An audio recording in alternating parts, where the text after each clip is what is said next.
Hoy nos visita en cabina el secretario de Educación, Francisco Ayllón, para platicar de distintos temas de la agenda pública, y está con nosotros también en el análisis Augusto Chacón. Comenzamos.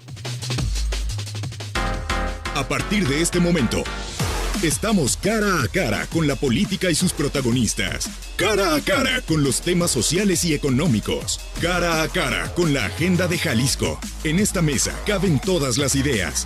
Promomedios Radio presenta Cara a cara con el periodista Enrique Tusain.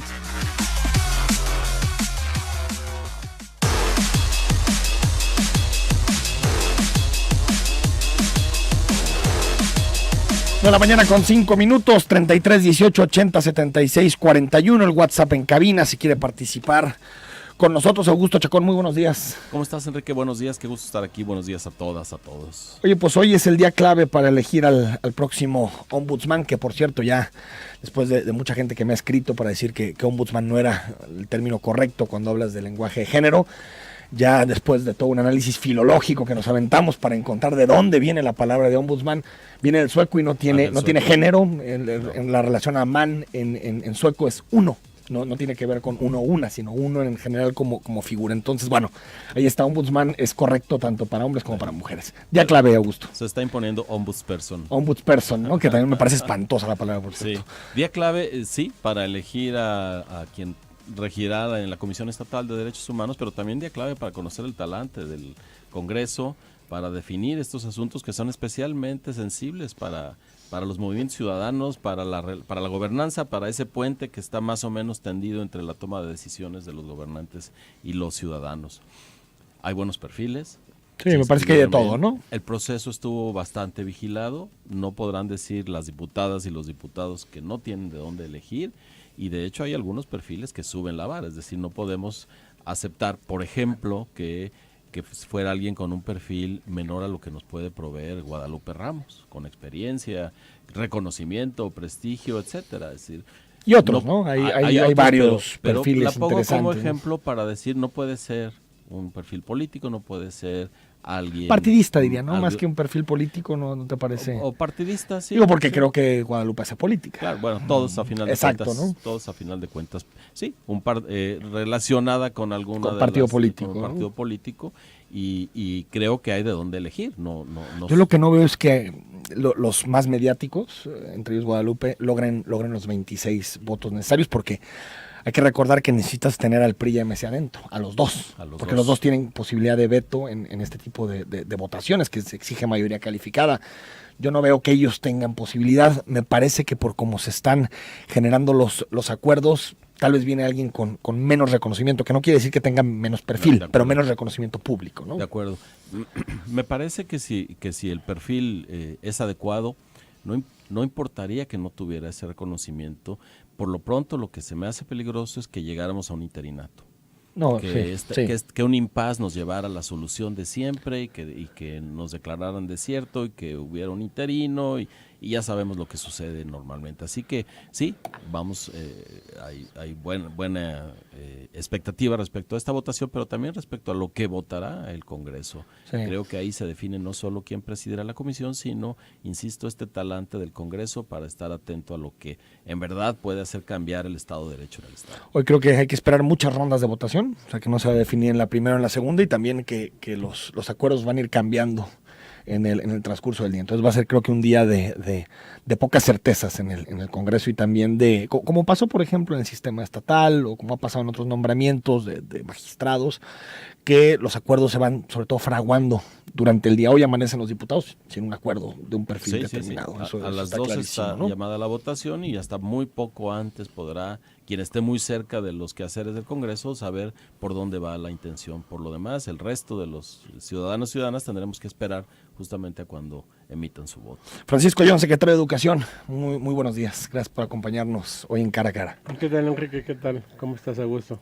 ¿Qué tal, secretario? Muy buenos días. Muy buenos días. Oye, Francisco, platícanos, antes de entrar al asunto de Chapala, que mucha gente nos ha preguntado para saber tu opinión, platícanos un poquito este edificio del CENTE, que Mural ha estado publicando algunos temas relacionados con cuánto costó y si está en desuso. El edificio que nos platiques cómo se aprobó y si en realidad de alguna forma lo podemos ver como una subvención que hizo el gobierno en su momento, 3 gobiernos del Estado, al Sindicato Nacional de Trabajadores de Educación. Bueno, tiene que ver con un fideicomiso que nace en el 2002.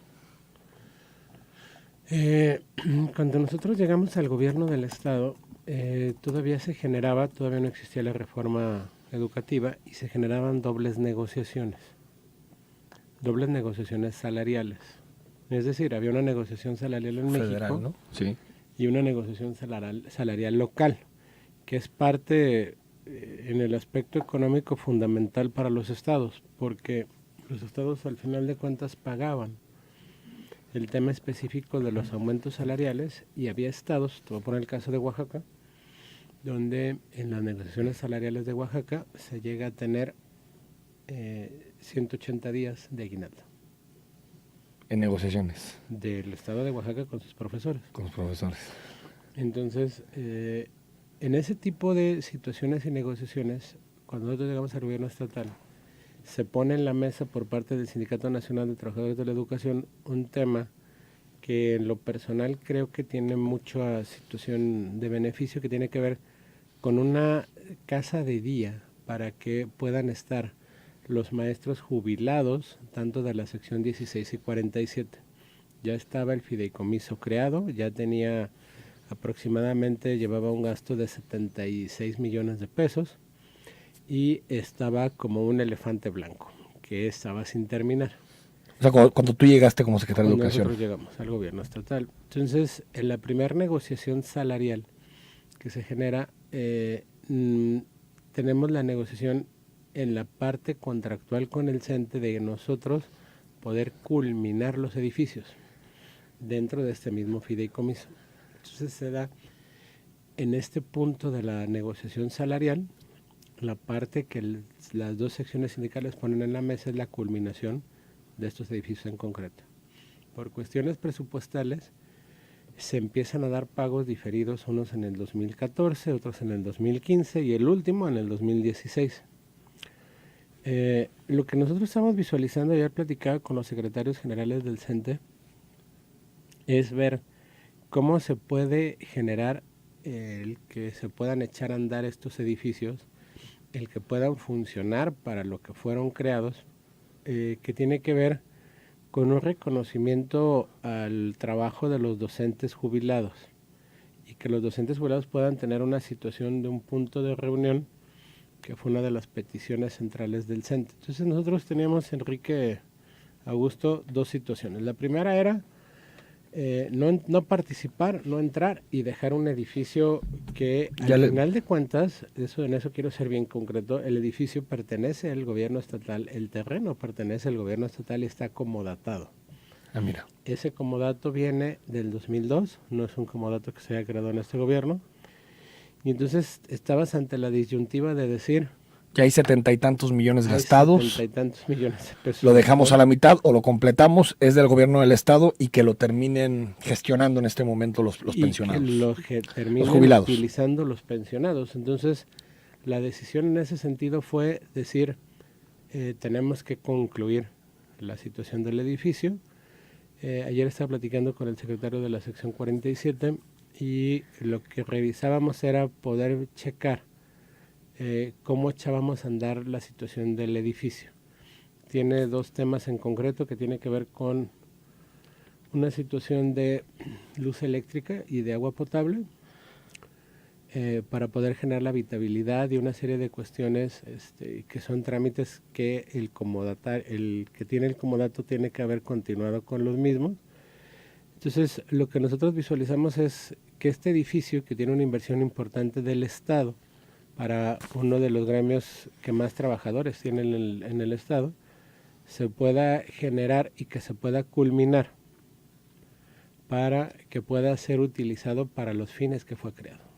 Y hoy hablaban de, precisamente, gente relacionada con la CENTE, de 1.4 millones de pesos que necesitan. ¿Tiene que ver con esto? Con luz, con agua, con la activación de servicios. Es lo único necesario para que se empiece a utilizar el edificio.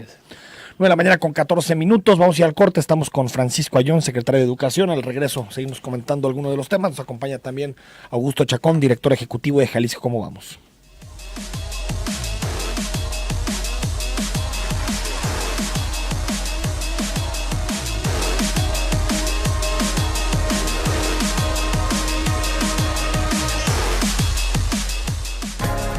Queremos escucharte. Comunícate al 3122-4200 y al 3122-4266. Zona 3, 6 años al aire en el 91.5 FM. Bueno, mañana con 19 minutos. Estamos totalmente en vivo con Francisco Ayllón, secretario de Educación. Nos acompaña también Augusto Chacón, director ejecutivo de Jalisco. ¿Cómo vamos? Francisco Ayllón, el tema del abuso infantil, del caso detectado en Chapala, no sé si ya después de haberte metido al tema, de platicar con profesores, directivos, padres de familia, tienes una imagen más clara de qué tan común es este problema de abuso en las escuelas. Mira, yo estaba platicando estos días. Yo creo que tenemos una serie de denuncias mucho mayores de los casos reales. Es decir, creemos que de cada 10 denuncias que se generan, 2 casos son reales. Entonces ahí hay una parte importante que tiene que ver con la posible deslinde de pruebas, porque hay gente que denuncia cuestiones con temas de falsedad. Te voy a platicar por problemas personales con te voy a algún platicar profesor. 2 asuntos que tengo muy claros. Un día una maestra llega con un tema de acoso sobre un director de una escuela. Yo mismo la recibo porque me lo hizo por una red social, lo checo, visualizo el tema, entonces hablo a Contraloría, empezamos a revisar el tema y la persona,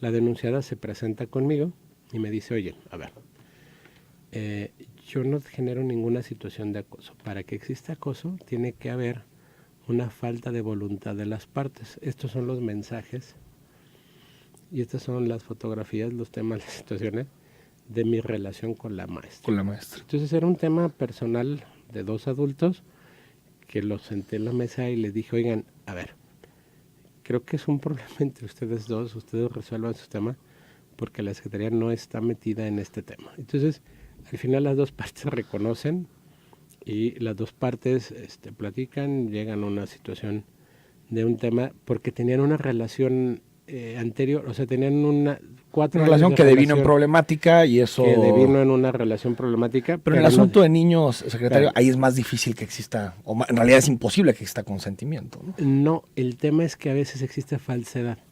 Me ha tocado, en el otro caso, conocer a maestros de secundaria que han sido denunciados por alumnas en una situación de acoso y al estar en la entrega del cese del docente, se apersona una de las niñas denunciantes y dice, oye, yo vengo a decir la verdad porque no sé si esto me vaya a pesar hacia adelante. Todo lo que dijimos lo inventamos porque el maestro no nos pasó en su materia y nosotros lo que ocupábamos era pasar y nos pusimos de acuerdo 4 personas para inventar el tema. O sea, tiene muchas aristas. O sea, tiene muchas aristas en los casos principalmente de educación secundaria. En los casos de otros esquemas, lo que tenemos que generar, que es lo que platicaba desde el otro día con Augusto y con algunas gentes, es poder agilizar la situación de la información. Te voy a poner un ejemplo. El caso específico de Chapala. Se da una situación donde nosotros, lo primero que tenemos que visualizar es que nosotros no somos una autoridad para determinar culpabilidad. Es la fiscalía. Y los jueces. Y los jueces. Entonces, nosotros conocemos un caso y el protocolo nos marca 2 cosas. Lo primero es llevar el caso ante el tema de las autoridades judiciales y separar al docente o a la docente o a la gente que está en ese sentido acusada del contacto con alumnos. Sí, pero yo no puedo generar... Una medida cautelar preventiva. Una medida cautelar preventiva. Yo lo que no puedo es decir, Pedro es culpable sin que el Poder Judicial o las autoridades lo juzguen. ¿Sí? O sea, yo no soy autoridad para hacerlo. Sí.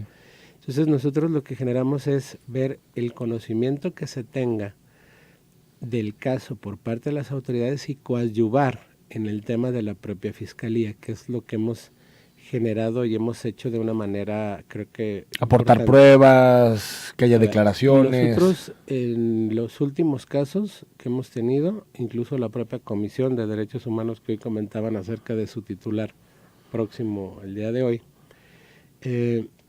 nos ha incluso felicitado en el tema del trabajo conjunto de educación y de la propia Fiscalía, porque nos hemos puesto de acuerdo para lograr la detención de todas estas gentes que han generado este tipo de abusos y poderlas llevar ante la justicia y que ellos respondan ante la justicia.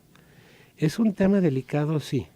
Es un tema donde creo que debemos de tener que, en mi opinión, alrededor de 20 casos por año, esa es mi opinión, que si me preguntas si son muchos, sí son muchos, porque uno se me hace mucho, sí. A mí. Un caso se me hace mucho y un caso se me hace grave.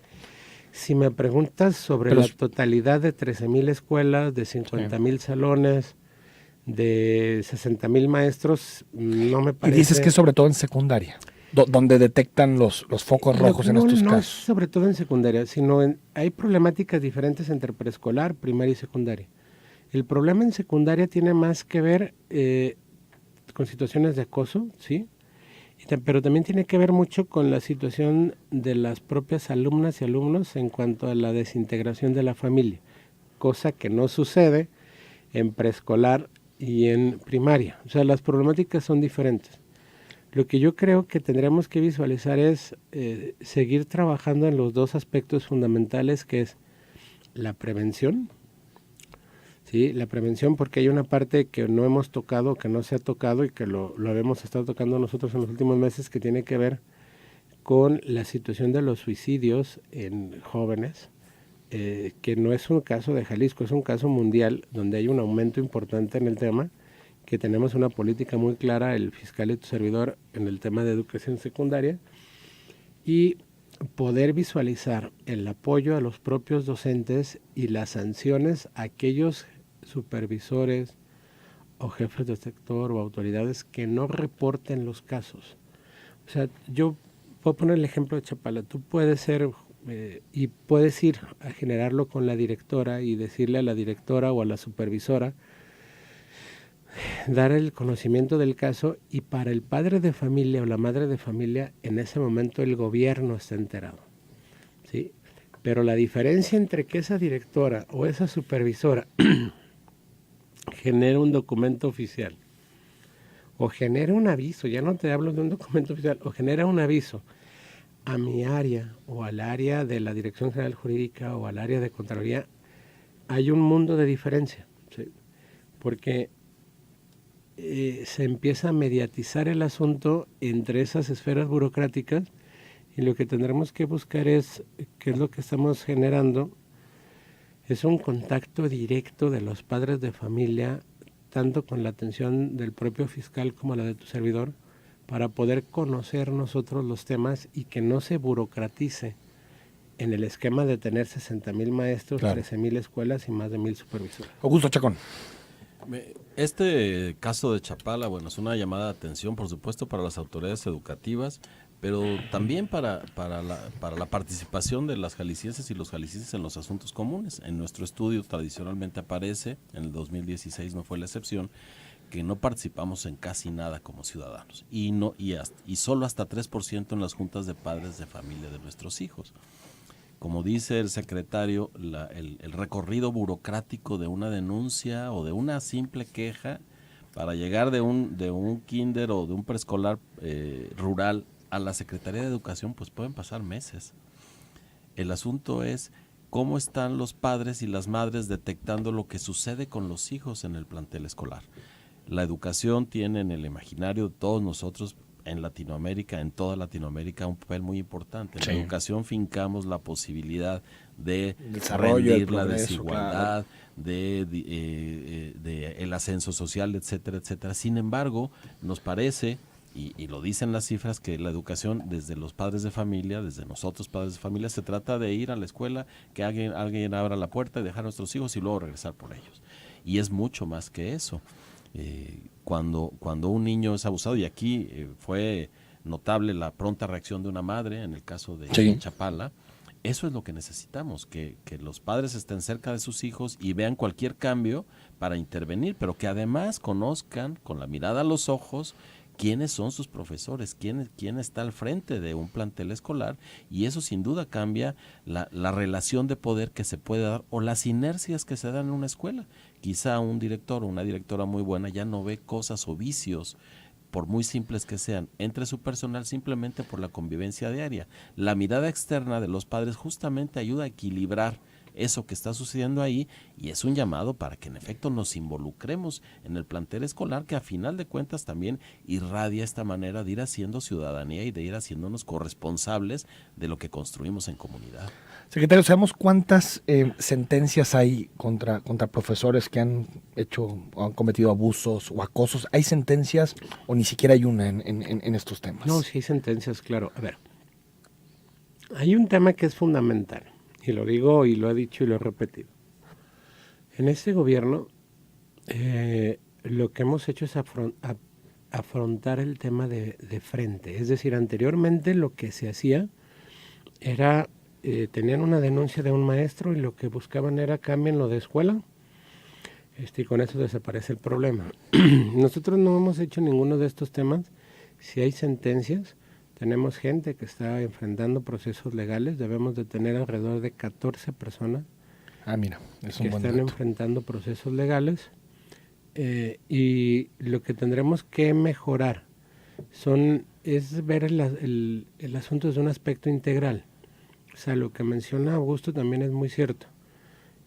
Con la poca participación que tenemos de los padres de familia en las escuelas, es muy complicado, poder atender la problemática de los propios alumnos. Bueno, un caso.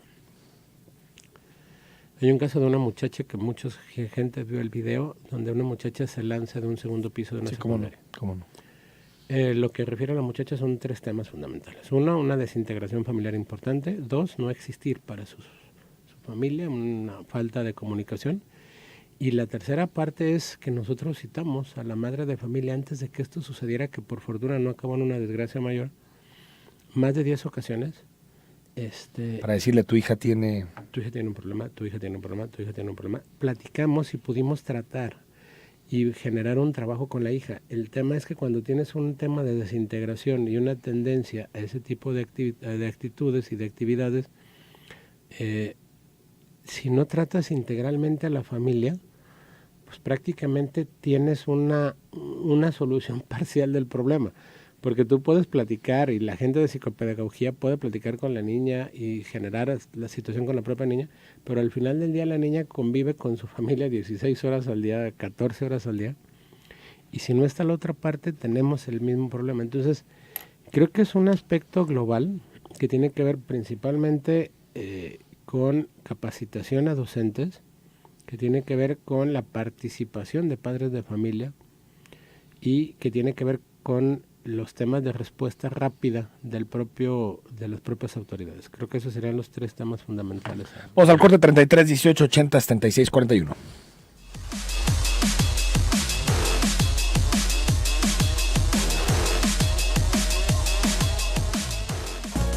Zona 3 celebra 6. Gracias por ser parte de nuestra historia. Zona 3, 6 años al aire en el 91.5 FM. Estamos de regreso en Cara a Cara, 33 18 80 76 41. Gracias para todos los que ya están escribiendo sobre la conversación que tenemos esta mañana con Francisco Ayón. Sobre el caso de Chapala, también platicamos sobre el edificio del Sindicato Nacional de Trabajadores de la Educación. Y Augusto, para ir concluyendo este tema y entrar a otros, como por ejemplo las cuotas escolares. Creo que el llamado es, por un lado, no minimizar el caso, ¿sí? No ponerlo como un lunar que surgió intempestivamente, como una llamada de atención, sí, y alarmarnos respecto a lo que puede suceder. Tampoco podemos decir que esto evidencia la extrema putrefacción en la que estamos. No es eso. Es simplemente decir que hay la posibilidad en una comunidad tan compleja como nosotros. Pero sí se ensucian los profesores con este tipo de... Por supuesto. Digo, parece como que uno es la generalidad, cosa que no es cierto. O sea, la mayoría son profesores que van a trabajar todos los días, que hacen bien su chamba, que no. Ninguno de los dos extremos es deseable en un caso así, ni decir todos y todas son así, o es un caso extremadamente aislado que estamos seguros que no se repite. Que no se repite en ninguna Ponernos escuela, en ¿no? medio, aliarnos con las autoridades para resolverlo y tomar la parte de responsabilidad que nos compete. Ya sé que cuando decimos todos, decimos nadie, pero a final de cuentas aquí sí hay caras concretas, hay niños específicos que, como bien decía el secretario, uno es un escándalo. Uno debe ser el 100% de nuestra atención, de nuestra preocupación. Así que por un lado no lo pongamos tan al margen, sospechemos que pueden estarse cocinando otras cosas similares, y por otro lado tampoco sentenciemos al magisterio ni a las autoridades pensando que todos son así. Tenemos que actuar con esa frialdad y al mismo tiempo con una dosis de escándalo que se llama indignación y que no debe permitir que esto suceda. Aquí también, secretario, tiene que ver con si va a haber o no una sentencia ejemplar en este caso. Me parece que por la medida que tomó el juez de control en este tema, creo que se presentaron pruebas adecuadas porque ameritó la prisión preventiva, vio riesgos de que la profesora estuviera fuera. No sé si tú ves el caso bien armado para que esta pueda ser una sentencia ejemplar que también mande un mensaje de que este tipo de cosas no se pueden tolerar en el sistema educativo. Y hay dos temas, ¿eh? Uno, esta persona no trabaja en la Secretaría de Educación. Ah, cierto, es externa, ¿verdad? Sí, es profesora. Sí. A ver, Sí. este es un tema fundamental para nosotros, porque esta persona no trabaja en la Secretaría de Educación, esta persona entra con el pago de los propios padres de familia. Sí, que 4 pesos por alumno, ¿no? Tenía Así entendido. es, que Sí. tienen un tema en ese sentido que nosotros tendremos que revisar. He estado en contacto con todos los coordinadores de básica y los directores generales para comentarles que no se pueden generar temas en ese sentido de personas que tengan contacto con las niñas o los niños y que hayan sido contratados de una manera externa. Hoy la reforma educativa contempla este tipo de situaciones, porque hoy un docente, a pesar de sus temas de su propia capacidad, que entre a dar clases en un grupo, tiene un periodo de inducción de 2 años para ver su comportamiento, para generar sus capacitaciones y para generar toda una serie de baterías. Antes de estar frente a grupo. No, está frente a grupo, pero no está tiene en observación, digamos. no tiene la definitividad de la plaza.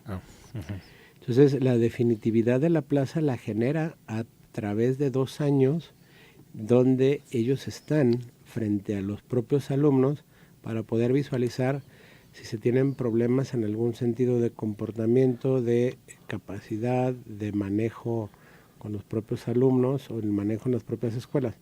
Entonces creo que hemos estado avanzando en los temas, creo que la reforma está tomando en cuenta estos aspectos y mi opinión es que lo primero que tendríamos que hacer es eficientar nuestro trabajo de prevención y eficientar nuestra reacción rápida. ¿Tenemos una reacción ejemplar? Sí.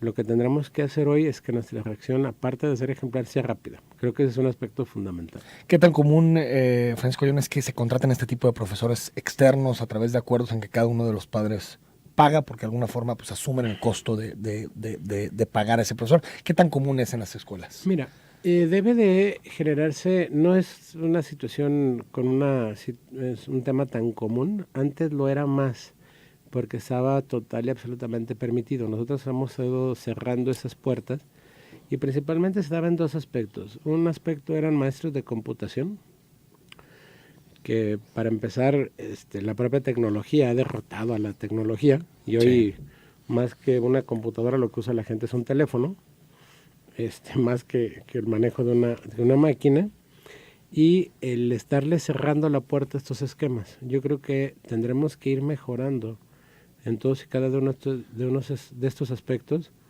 para que no vuelva a generarse o ocurrir algún tema así en las escuelas. Entonces, esa computación e inglés, supongo que son las dos en donde se apoyan en externos.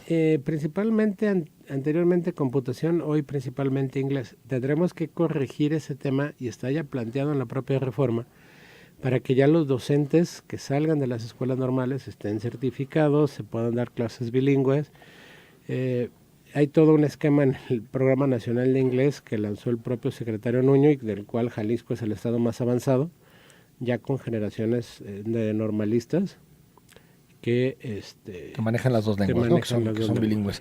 Secretario, en relación a las cuotas escolares, decías hace algunos días que son necesarias, pero siempre hay un debate sobre si son legales o si incluso se exigen como condición para registrar algunos niños o niñas en escuelas de nuestra entidad. ¿Qué diagnóstico tienen de este tema y si es imposible pues eliminarlas del sistema? A ver, nosotros cuando llegamos, Enrique, a la Secretaría, platicamos con el gobernador para buscar cómo podríamos generar la eliminación de las mismas. ¿Qué es a lo que nos enfrentamos? A que veníamos de un gobierno anterior en el tema de que tenían un déficit de la nómina educativa estatal de alrededor de 2.500 millones de pesos. Entonces, cuando nosotros generábamos el poder pagar la nómina estatal, llegaba el mes de septiembre o octubre y decías, oye, es que no tenemos los recursos para poder pagar. Te voy a decir qué pasaba, que son parte de los cambios importantes que ha tenido el país.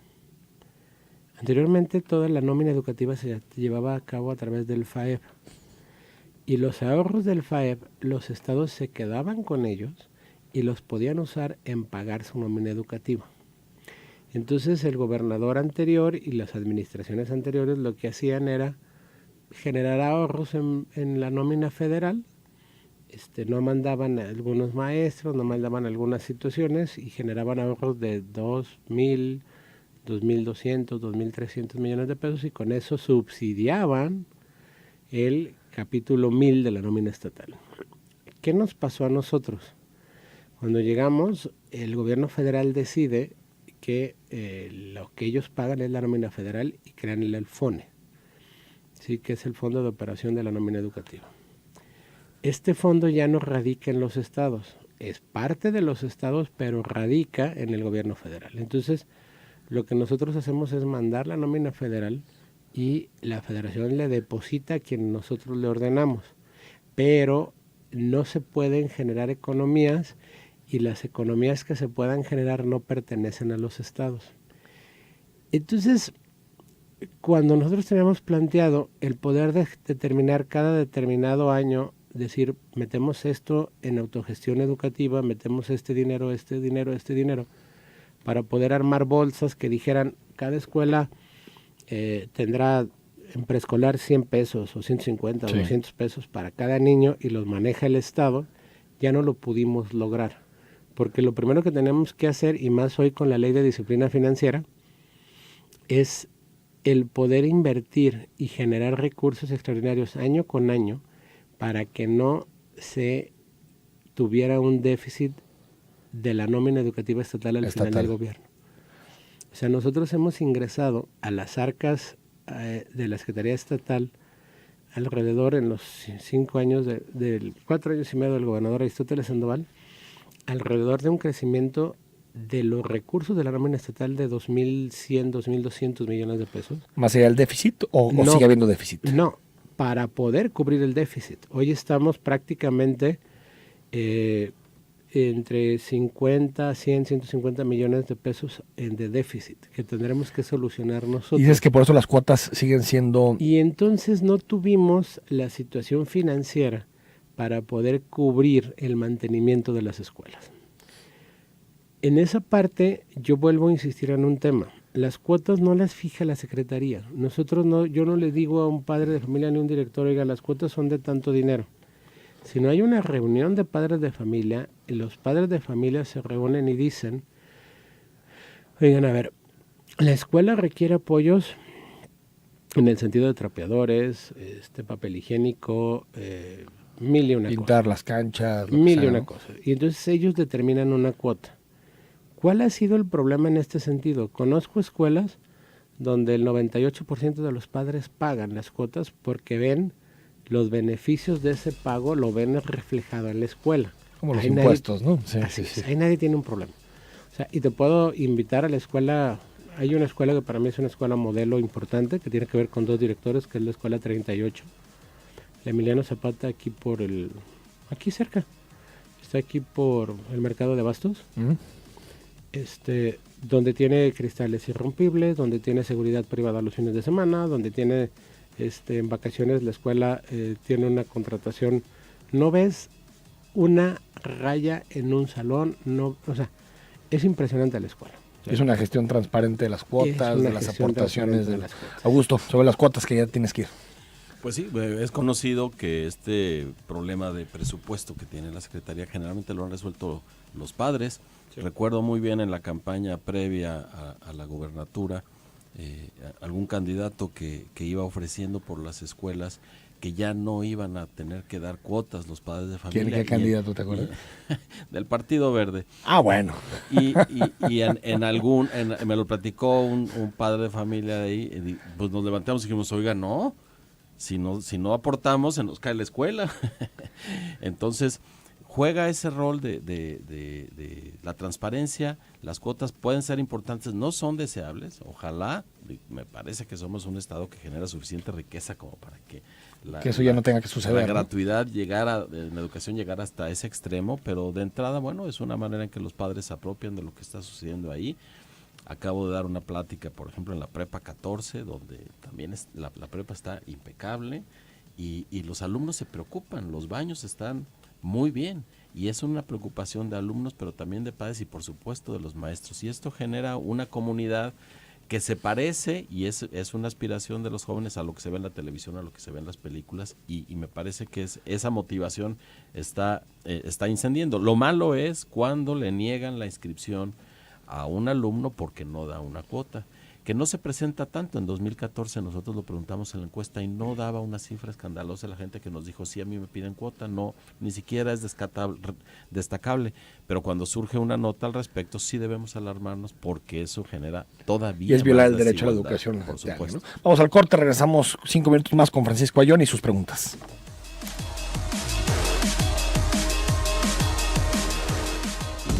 Comunicación interactiva. Envía tus comentarios al WhatsApp 33 18 80 76 41. Zona 3, 6 años al aire en el 91.5 FM. 9 de la mañana con 53 minutos. Algunas preguntas para el secretario Francisco Ayón. Te dice Alma Graciela, secretario, ¿cuándo se resolverá el asunto pendiente en la Universidad Pedagógica Nacional?